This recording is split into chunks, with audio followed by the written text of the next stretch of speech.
Hi, I'm Tara from California, and boy, do I have a crazy story for you. When I was born, my mom was so bummed out. She cried. All I ever wanted was a boy so he could grow up and make money for me. And all I get is a stupid girl. Once when I was 3, she took me to the park and tried to exchange me with a boy. The kid's mom was so mad, she called the cops. Mom grabbed my hand and ran out. When we got home, we found out Dad had run away with some younger girl, and Mom and I were alone. I was sad Dad was gone, but Mom was traumatized. She was crying about money all the time and said it was my fault Dad left. Around the same time, something else really weird started to happen. Sometimes, when I said or heard certain words, I tasted things. One time, Mom's friend Mary was over, and whenever Mom said her name, I tasted strawberry ice cream. I jumped onto Mary's lap and licked her cheek. Ew, you don't taste like your name. Who asked you to lick me, weirdo?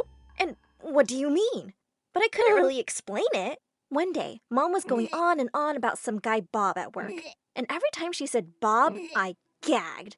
Stop saying his name, Mom. It tastes disgusting, like raw eggs. Mom freaked out and took me to a doctor. And that's when I found out I had something called lexical gustatory synesthesia. That means I could taste words. At first I thought it was kind of cool, like a superpower, even though some words tasted horrible. But then school started and things blew up. On my first day, our teacher asked us to introduce ourselves to our desk neighbors. I was sitting next to the prettiest girl who turned to me and said her name was Sarah. Before I knew it, I was puking all over her. She screamed, saying I'd done it because I was jealous of her dress because hers had Cinderella on it, while mine had Mickey Mouse. No, I just have this condition where I can taste words. And Sarah just tastes like stinky broccoli. I hate you, freak. After that, I became the official school entertainment. As soon as anyone saw me, they would yell all the words they knew tasted bad to me. Hey, Tara, say mayo, rock, algebra. When I was in grade 8, everything changed. I was walking back home when I saw a girl from our class, Quinton, practically being yelled at by her chauffeur. Your old one was fired. I'm your chauffeur now. I don't even know your name. I'm Gilsberg. Now get in. Your dad wants to see you now. He said you were in danger. Quinton was about to sit in the car when I found myself running across the lot like a banshee. No! Quinton! Don't trust him! His name tastes like sweaty socks! I bet he's a criminal! Everyone around me started laughing, but the chauffeur looked terrified and immediately tried to get away. The security guard managed to stop him and had him arrested. He was trying to kidnap her. As the police took him away, he turned to yell at us. I'll get you some other time, you brat! You're lucky that stupid girl saved you. Quinton was in shock, but she threw her arms around me and said I was a hero. The next day, I was in the headlines. Everyone was talking about how I had saved a billionaire's daughter from a horrible crook. At school, there were reporters around my locker. They all wanted an exclusive interview with me. And when I got home, there was a huge bag of money waiting for me. Quinton's dad was so grateful that he'd sent it as a thank you. Mom was obviously thrilled. A few days later, when I got back from school, she rushed forward to hug me, saying she'd missed me so much. Mom, I saw you this morning. I know, but I let my baby girl leave without a hug. What if you didn't come back? You're so special, and I have a huge surprise for you. You're gonna be a star. Excuse me? Then she told me the craziest thing. I've spoken to a producer, and they are giving you your own show where people will call in every night. They will give you names to taste, and you can give them advice about their lives based on your powers. It'll be called The Tara Show. They're not powers, Mom. I don't even taste all the words. They don't mean anything. Well, those people don't have to know that. Come on, sweetie. Don't you want to make your poor old mom happy? At first, I wanted to refuse, but I did really want to make her happy, so I gave in. Overnight, I was whisked away onto a set. On the bright side, being on national TV changed my life at school completely. People actually sat with me in the cafeteria now. Girls would ask me to tell them what I tasted when they brought up names of people they had crushes on. I've had a crush on this girl, Emma. Emma tastes like cookie dough pancakes. You should totally ask her out. Life was good. Then one day, Quinton, who is now my best friend, rushed up to me and said, Tara, I need a huge favor. There's a new guy in my class, Nicholas, and I have the hugest crush on him. What does Nicholas taste like? I gagged on my lunch. Ew, it's like black coffee. I'd say stay away from him. She looked devastated. but said she believed in my powers and dropped the idea. One day during gym period, a popular jock who used to bully me was pestering me to go out with him because now I was popular too. Just then, a football came flying and hit him smack in the head. The jock yelled and let me go. I tried to see who had kicked the ball, but my savior was already leaving. I ran after him. Hey, wait! The guy turned in for a second, and I asked, what's your name? Why? So you would taste it and judge me? Just say thank you. Thanks for helping me, but he'd already turned around and left. But he wouldn't so much as look at me. I once pretended to give myself flowers in front of him just so he'd be jealous. But he gave me this long, dark stare and walked away. But another thing was bothering me like crazy. Mom was constantly breathing down my neck. All she ever talked about was the show and the money. She even started making me skip classes to practice my craft.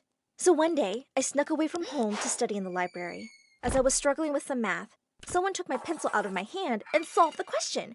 It was that boy. That's when I had a brilliant idea. I'll pay you if you tutor me. For a minute, he looked at me with an intense expression and then brushed my hair out of my eyes. I'll do it for free.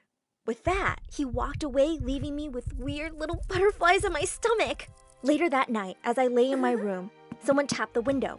I jumped up. It was him. I opened the window, and as I pulled him in, the two of us toppled to the ground, our faces inches from each other's. My heart was beating like crazy. Then he leaned in and kissed me. Can you tell me your name now? Oh, it's Nick. Suddenly, the door flew open, and Mom barged in. What's going on here? Mom, he's just here to help me with math. Math's math. I know what he wants. There's no way I'm letting anyone steal our money. These men are all gold diggers. And with that, Mom kicked him out. I was so mad at her. The next day when I got to school, Quentin came up to me and was still going on about the guy she liked. I felt really bad for her.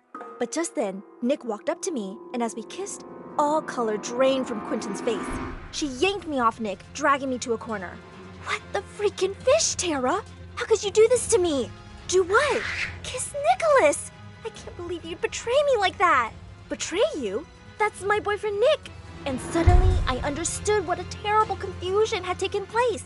Quentin's Nicholas was my Nick. I tried to explain, but she just pulled back and slapped me. Just because you're a stupid celebrity doesn't mean you can have whatever you want. I hate you, Tara. With that, she stormed off. I was devastated. The next day when I was going to the library, Mom stood in the doorway glaring at me. I told you to stay away from boys, didn't I? There's no way I'm letting anyone take that money. From now on, you're grounded forever. No dating. I was so upset that I just started yelling at her. You know what, Mom? I think you're really greedy. I'll date whoever I want, and I quit your stupid show. I'm tired of lying anyways. I'm no stupid psychic. When I got to school the next day, everyone was looking at me and whispering. The girls who'd come to me for advice looked at me angrily. Oh, look. There goes the lying freak. Liar. Such an attention seeker. What was happening? Then Nick marched up to me and said, I didn't expect this from you, Tara. What are you talking about? This, Tara. I saw you talking to your mom yesterday. Then Quentin thrust her phone into my face. It was a video of me yelling at Mom that I was lying on the show. Quentin had uploaded it, and now everyone knew. Nick, I can explain. Save it, Tara. I can't believe how many people ended up doing stupid things because of your games. You're a horrible person. I can't believe I thought I loved you. As he stormed off, Quentin turned to me and said, Revenge does taste sweet. Bye, bestie. The rest of the day was terrible. When I finally got home, I found out the producers had seen the clip and canceled the show. And Mom was so furious she'd packed up and left. First of all, she'd taken all her savings with her, including the money I'd saved up for college. I was devastated. My mom was a monster, and I lied to everyone because of her. But there was no use crying now. I had to fix it. So first thing, I got a job to start saving up again. At school, everyone was now ignoring me. I thought Quentin and Nick might start dating each other, but they both just went around looking sad all the time. I hated that I'd really hurt them. So one day at assembly, I walked onto the stage. Everyone started booing me, but I was determined. Hello, everyone. You all know me as the girl who can taste words. And I'm just here to say, I'm sorry. I've lied to all of you, and I've ended up hurting the people who mean the most to me. I hope you can all forgive me because I never meant to hurt anyone. I just got carried away. For a second, there was silence. But as soon as I got off the stage, Quentin ran up and hugged me. I'm sorry too, Tara. What I did was horrible. I even told Nick the whole story. I don't even like him anymore. I was just mad because I thought you'd betrayed me. What did Nick say? He says he's a fool if he doesn't give you another chance. Nick, I'm so sorry. But he didn't let me continue and pulled me in for a long kiss. And I knew even though his name tasted like coffee, everything would be just fine.